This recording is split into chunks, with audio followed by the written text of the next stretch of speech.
Naomi Ella stepped gingerly into the opulent reception hall, her senses overwhelmed by the decadent aroma of floral arrangements and the glimmering chandeliers overhead. She felt out of place amongst the elegantly clad guests who moved about with a graceful confidence she couldn't emulate. Although her florist business was modest, she had earned a reputation for creating stunning bridal bouquets. Today, she found herself at the pinnacle of luxury, a lavish wedding that demanded her talents. Yet, surrounded by the wealth and splendor, Naomi moved quietly, her simple attire and humble air marking her as an outsider in this world of affluence. Her focus was solely on the floral masterpieces she had painstakingly crafted. Guided by meticulous care rather than luxury, each bouquet bore the essence of an artisan's touch, crisp white roses interlaced with rare orchids and ethereal vines, capturing the bride's romantic vision. Suddenly, the celebrant's voice faltered, drawing all eyes to the front where the groom stood, lips parted in a frozen scream. Chaos erupted as the bridesmaids shrieked, dropping their bouquets, their flowers spilling onto the marble floor. Amongst the petals and overlooked in the commotion, were rare venomous snakes, slithering, causing panic to ripple through the sophisticated crowd. In mere moments, a woman dressed in an impeccably tailored suit, perhaps a wedding planner or guest, pointed towards Naomi, her accusation sharp and certain. She must have smuggled them in. Who else had access? The word spread like wildfire, igniting whispers tinged with judgment but devoid of substantiation. Naomi's cheeks flushed with humiliation as she protested her innocence, her voice lost amidst the crowd's ridicule. Her heart sank as security escorted her out. Head bowed, Naomi left the venue, her reputation crushed in a venue she once considered her dream, now a nightmare. Back in her small, cluttered apartment, Naomi sat on her worn-out couch with her head buried in her hands, the events of the day replaying in her mind like a broken record. The accusation had been so swift, like a guillotine falling, no time for defense, no room for doubt.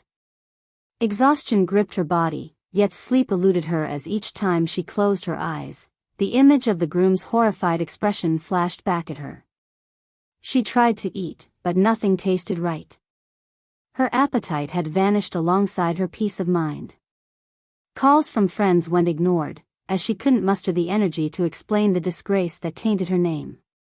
The hysteria of the wedding, the harsh whispers of the crowd, the hasty exit with nothing but a broken reputation, that was all she could think about. The hours passed in muted silence, interrupted only by the occasional honk of a car from the street outside. Naomi wandered her small apartment, aimlessly arranging and rearranging items as if trying to piece together her shattered world through these minor acts.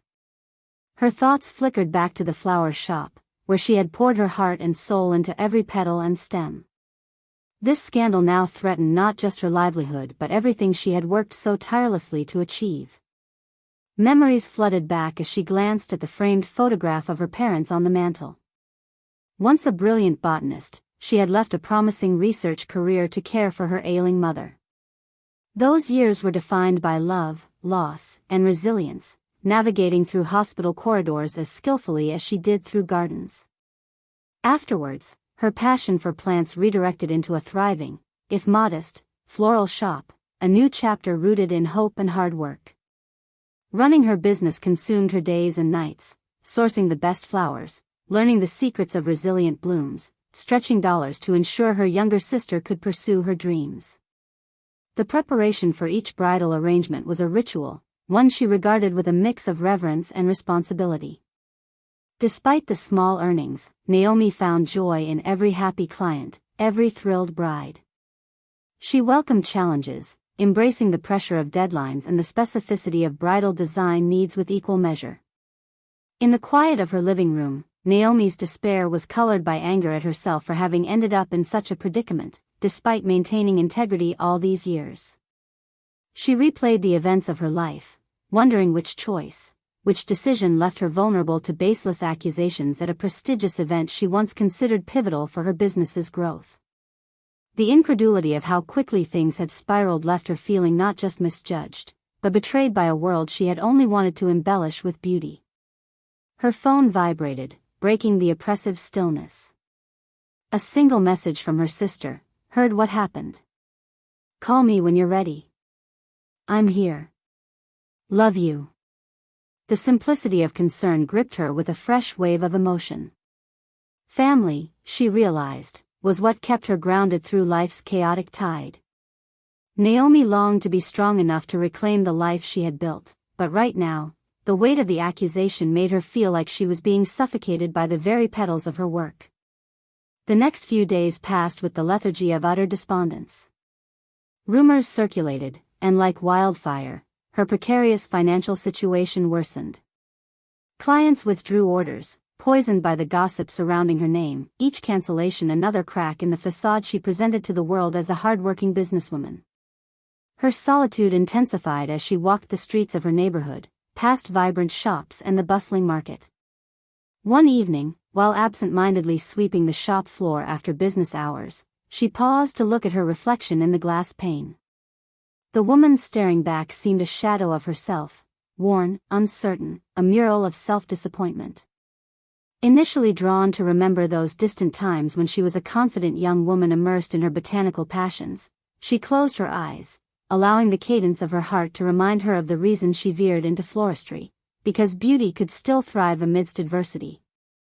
In sleep, thoughts wouldn't grant her peace either, her waking mind dancing back to her parents' garden, a sanctuary of colors and scents.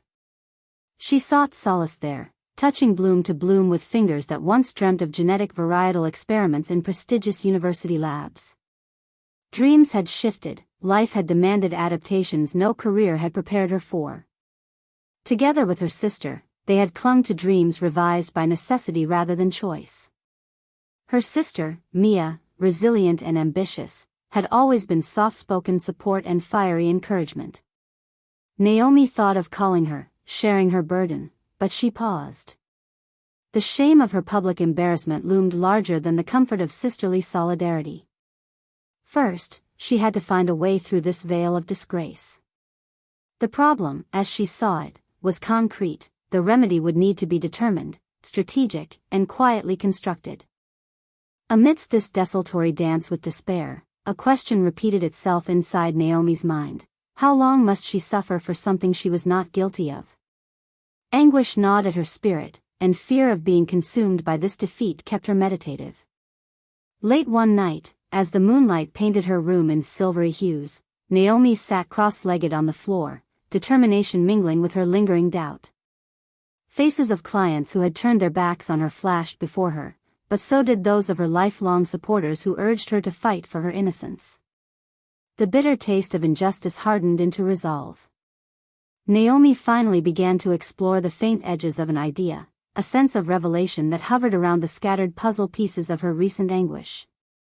What if there was a way to reclaim her dignity, not through words of defense insufficient to cut through doubt, but through the undeniable proof she could gather? Sequestered by her emotion, she cast around in the memory of events, probing the murkiness for a flicker of insight. Her focus intensified, aware that any missed detail could mean her continued silence, or worse, permanence of blame unjustly borne. That's when she recalled the fidgeting. Unsure, yet fueled by a growing sense of clarity, Naomi fell back upon instincts honed in garden research and floral design precision. Persistence was key, even if the seed of an idea yet to bear results would necessitate more suffering, more struggle. In those lonely hours, while the city pulsed with life around her, Naomi resolved to emerge beyond the threshold of her own grief, grasping the faint hope that came with the promise of doing what was right, not just for herself, but for the trust she had once earned. Days passed in a blur of doubt and determination as Naomi mulled over her hunch. The image of the best man, fidgety and uncertain, hovering around the bouquets just before the ceremony replayed in her mind. His hands had moved nervously, an incongruity in a scene otherwise committed to poise and perfection. It was a moment so easily overlooked amidst the chaos, yet now it seemed to unravel a thread of truth she desperately needed. She hesitated at first, doubting if anyone would believe her. But desperation and a flicker of hope propelled her to action. Finally mustering the strength, she reached for her phone and dialed the number of the wedding planner, her former employer who had so quickly turned on her. The line rang multiple times. Naomi almost hung up, fearing rejection once more. Yes? The voice on the other end was brisk, unyielding. Hello, it's Naomi Ellis. I need to talk to you about what happened at the wedding. She cringed at the timidity that laced her voice, but she pressed on. I have a strong suspicion, a detail that was overlooked. Naomi, we've been through this. The matter's resolved. Look, I'm in a meeting. The planner's curt dismissal cut through the lines like frost. I understand, but, Naomi's appeal faltered as the line went dead, leaving emptiness, like the abrupt end of a song before its climax. For the first time since the incident, the thrill of a potential discovery was overshadowed by blatant disregard. Clearly, the planner had no interest in dredging up an event tarnished by scandal, one that could sling blame back at the wrong people. Disheartened but unfazed, Naomi realized her words alone wouldn't suffice. She needed evidence, something undeniable. Her mind raced back to the upscale venue, picturing the various nooks and crannies she'd familiarized herself with during setup. Could there be any remnants of proof left behind, unnoticed by hurried staff? On an impulse, Naomi decided to visit the venue again. Now, limited to whispers of abandoned opportunities, the locale struck her more as a battlefield than ought to have been. She walked through the opulent halls with purpose, a stark contrast to the lurking shadows marking her departure days prior. The venue was buzzing with a post-wedding cleanup, muted murmurs and laughter echoing through the grand spaces. Naomi approached the security office, hoping to avoid raising suspicion. A young guard named Elliot, whom Naomi had chatted with during one of her deliveries, stood watch. She recalled how they discussed their shared love for coffee, the aromatic beans that fuel inspiration. Elliot, she waved and smiled, hoping warmth could substitute familiarity with a wisp of trust. He recognized her, took a cautious glance around, and nodded. Naomi, right? How's it going? His nonchalance was a thin veil, curiosity glittering just beneath. Not great, honestly. She hesitated, heart pounding. Can we talk for a sec? Privately? Elliot motioned for her to follow, each footstep feeling heavy in the silence. Inside the security office, Naomi revealed what she had recalled, how the best man had been overly anxious around the flowers. Her plea was earnest, punctuated by a determination that underlined each word. Do you have anything, any security footage, from that afternoon? Elliot listened intently, perhaps swayed by earnestness more than evidence. There was a doubt in his expression, but he was not unkind. After what seemed like forever, he sighed. All right, I can show you the footage, but this stays between us. Understand? Absolutely, Naomi agreed, hopeful for the first time that things might soon shift in her favor. They scanned through hours of footage, eyes narrowed as they fast-forwarded, paused, and replayed until a telltale scene appeared on the screen. Naomi leaned in closely as the fuzzy time-stamped image showed the best man carefully extracting something from his coat pocket, small containers that he quickly tucked into one of the bouquets, his movements quick and furtive. There! Naomi exclaimed quietly, her heart racing. That's it, those containers, they must have been holding the snakes. Elliot's eyes widened slightly. Well, I'll be damned. He nodded slowly, backing her discovery. I'll export this for you. At least now you got something to work with. Equipped with concrete evidence, Naomi knew she couldn't keep silent any longer. She left the venue, her pace now as light as her hopeful heart. However, there was one more place she needed to search, an afterthought she overlooked. A digital hub might hold additional clues that no camera could capture: social media. That night, Naomi scanned guest posts and selfies. Amidst the mundane, a serendipitous find caught her eye, a casual photo from a guest that inadvertently captured the best man with a small container peeking from his pocket, his expression one of discomfort caught in high-definition indiscretion. The adrenaline of discovery thudded in her chest like an invisible rhythm, each beat affirming her determination.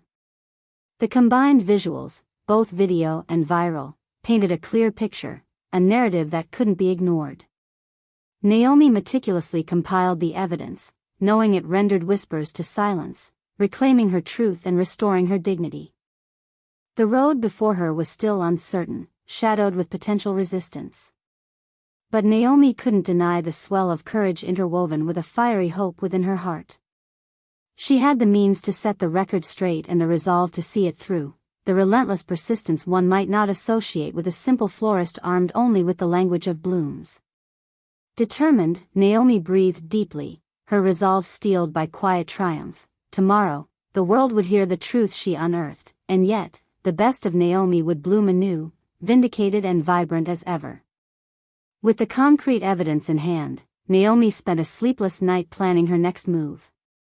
Fears and doubts she had wrestled with for days were now drowned out by a harmonious symphony of resolve. Naomi knew she needed to present the truth to her former employer and those who had so quickly judged her at that fateful wedding. Fortified by purpose, Naomi decided to approach the wedding planner again. However, she anticipated that mere words might not be enough to convince someone who was initially dismissive of her claims. As she mulled over the best way to present her findings, a daring thought surfaced. She would confront both the planner and the best man in a public setting where denial would carry immediate consequences. The opportunity presented itself in the form of another high-status wedding event being hosted at the same venue. Naomi had unwittingly been invited to supply discreet floral touches for the occasion, a last-minute book-in that came as an olive branch she didn't expect. Riding on the wave of potential reclamation, Naomi felt it was the opening she needed to confront her accuser and maintain dignity. As the day unfolded, she entered the venue holding her composure steady like a perfectly balanced bouquet. The airy interior hummed with the soft clink of glasses and gentle laughter, an opportune setting to unveil her findings. She navigated the congregation, allergic to pretentiousness but focused on the planner who appeared amidst colleagues. Bracing herself, Naomi approached with courage stitched into her very being. "Excuse me, could I have a moment?" The planner turned, guarded surprise overtaking recognition, a flicker of impatience in her otherwise polite demeanor. "Ms. Ellis?" Curiosity piqued interest as she surveyed Naomi. "Please, I have something important to share, not just with you, but regarding what happened the other day, at the wedding." Naomi's voice was pitched with a gentle crescendo of authority. Needing no more to evoke standing permission, Naomi tapped her phone screen, light reflecting outward in a small but revealing semicircle of attentive faces. The footage revealing the best man's clandestine actions rolled into a tapestry of silence. The unease grew, contained whispers weaving through the crowd like a current of electricity. The planner's eyes widened, disbelief now shading into comprehension.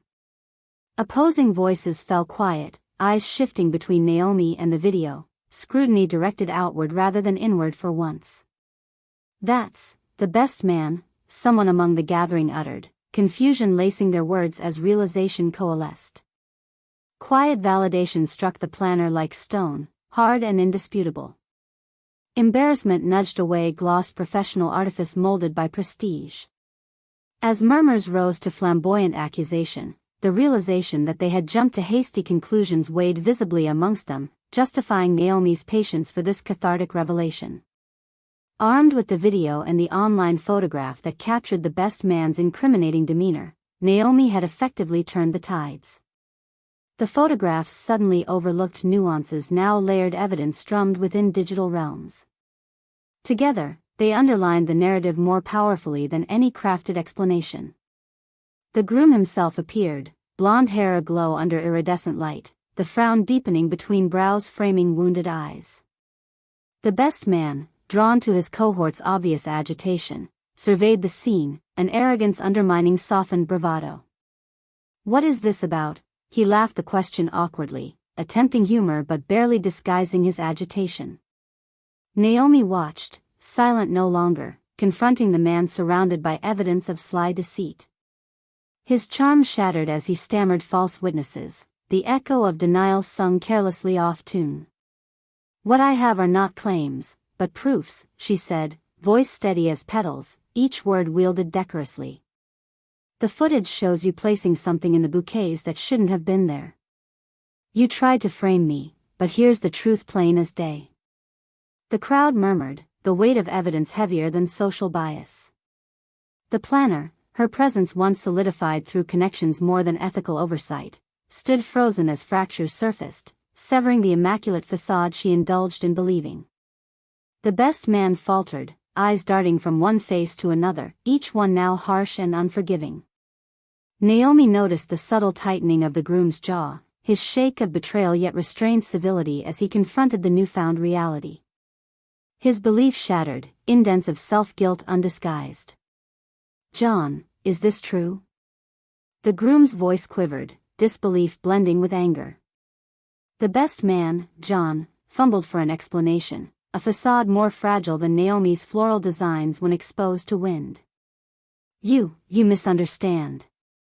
"It was meant," John stuttered, excuse tangling within threads of silence woven only with truth's revelation.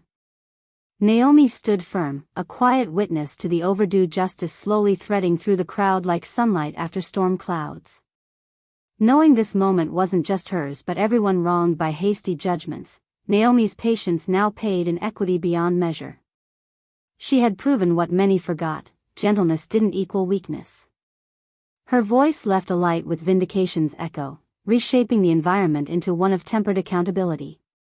The planner, mechanism of elitism now overshadowed, expressed newfound contrition towards Naomi, her apology more authentic buried within regretful sighs rather than damaged control. The real culprits now exposed, the shameful silhouette of assumption relinquished as reparations bound to setting right what ought have never cracked under false pretenses. Naomi's heart felt only the blossoming reaffirmation she had fought for, the undeniable truth unfolding her integrity as beacon brighter among fallacies fabricated. The crowd now buzzed with renewed applause as Naomi lifted unseen, the true hero of the day reclaiming her honor as fact unfolded like blooms amidst spring, fresh against an era shrouded in winter's grasp. The air in the grand ballroom was charged with palpable tension as whispers buzzed and eyes darted between Naomi and the now exposed best man, John. The murmur of voices slowly rose into a cacophony as the truth unfolded in real time. Guests craned their necks to get a clear view, their expressions oscillating between disbelief and acknowledgement at the revelation of deception against Naomi. The planner's face was flushed, her earlier confidence eroded by public recognition that she had misjudged Naomi. Her words faltered as she tried to address the room, yet dignity in the midst of pride kept her grounded. "I owe Naomi Ellis my sincerest apologies," she announced, her voice carrying across the hall, laden with humility. Before Naomi could respond, the planner continued, "I should have investigated further and given you the benefit of doubt. You've shown grace and integrity beyond what any of us deserved." A murmur of agreement rippled through the crowd, and Naomi found herself the unexpected recipient of genuine smiles and nods of approval. The humiliation she had endured was now supplanted by a burgeoning sense of justice. Yet, the apology, though significant, felt less crucial than the truth weighing out. The groom approached, his countenance shadowed with regret. "Naomi, I am so sorry for the way things unfolded. We were quick to judge, and I see now that it was a grave mistake. Your flowers always brought joy. At our wedding, they should have done the same." His words were sincere, the apology striking a chord of reconciliation rather than restitution. Nearby, a dignified man in a tailored suit caught Naomi's eye, nodding approvingly. He was a prominent guest, known for patronizing the arts and excellence. "Naomi," he introduced himself, voice enveloped in quiet authority. "I've been looking for someone with your skill and tenacity. How would you like to partner with us on a project to bring unique artistry to as many weddings as possible?" His invitation was laden with promise and recognition, a chance to extend her floral craft beyond immediate horizons, a branch of opportunity replacing mistaken trust with potential renewal. "Thank you," Naomi replied, her voice steady. For the first time in days, she felt truly seen beyond floral arrangements. "I would love to work with you. Thank you for the opportunity." Around her, the room shifted, opulence interwoven with respect, as guest after guest approached, pledging horizon broadened by redemption. Their words were balm to her bruised spirit, acknowledgement binding hope to fresh cast's rebirth. Through it all, John, the best man, was left standing alone. His facade had crumbled entirely, eyes cast down under the weight of collective judgment. His earlier bravado had dissolved into palpable regret, fraught with reflections of wrongdoing and a silent plea for understanding that would not come easily. He tried to speak, an attempt at contrition, but words dissolved unspoken. The bride and groom turned solemn faces away, leaving John held accountable by presence alone. The planner, ever the facilitator aiming to restore dignity amidst disarray, awkwardly cleared her throat. "Mr. John," she addressed formally, her reprimand laced with professional stoicism. "I'm afraid we cannot allow someone with your lack of integrity to remain part of our circles." Her voice resonated with finality, prompting a few supportive nods. John's shoulders slumped further, the real cost of his actions manifesting against image-bound consequence. Naomi watched the scene unfold without resentment. Although it had caused her immense pain, it seemed symbolic now, a lesson wrapped in a tapestry of experience, validating quiet diligence over rash presumption. The celebration resumed at a slower pace, guests murmuring as the story of Naomi's vindication spread further, breathing transformation into gossip's malcontent. Amid renewed jubilation, the energy had palpably shifted. Naomi stood among well-wishers turned confidants, newfound allies whose validation she had silently yearned for when shame shadowed her resolve. Before departing the venue, the planner approached once more, her expression earnest, the mask of distant authority softened. "Ms. Ellis, if there's anything I can do to make amends, I would like to offer our venues exclusively for your business." Naomi thought for a moment, weighing the planner's tangible offer against forgiveness. "I appreciate the gesture," Naomi replied genuinely, "but I believe my work and resilience have already proven to be the best recompense." Her words were unwavering, a gentle denial that spoke volumes. Sealed within those words wasn't rebuke, but substantial recognition. As the last of the daylight filtered golden through ballroom windows, Naomi emerged from the venue, steps lighter than air, head held high, the mantle of unjust judgment cast aside. Her presence, quiet but sure, resonated with integrity and grace, qualities no accusation could fully obscure. Naomi walked into the world reassured, her reputation restored, not just as a florist but as a symbol of triumph over assumptions.